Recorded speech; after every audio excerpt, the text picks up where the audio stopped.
So I just got this Tensegrity set off of Amazon because I knew for sure that I did not have the pieces to put this together myself, so I bought the parts, and here we go.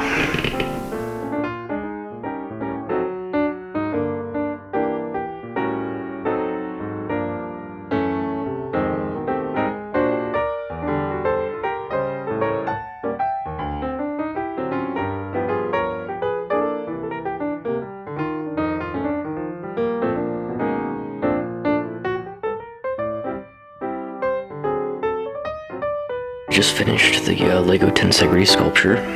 It's pretty cool, it's small, and before I go too further with the set, if you're like me and didn't know what that meant, I looked it up. It's a characteristic property of a stable three-dimensional structure consisting of members under tension that are contiguous and members under compression that are not. Tension and compression chains.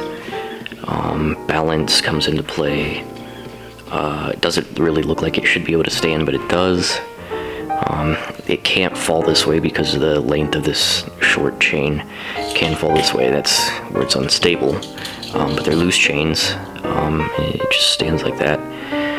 I forget how many pieces there were in this, but it wasn't very many. I mean, that's my hand next to it. It's a small sculpture.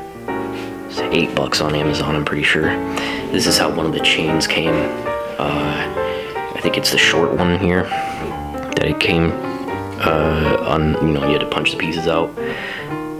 That's an extra chain there. And then it came in these bags with instructions where you scan a QR code and get your instructions, which I have here.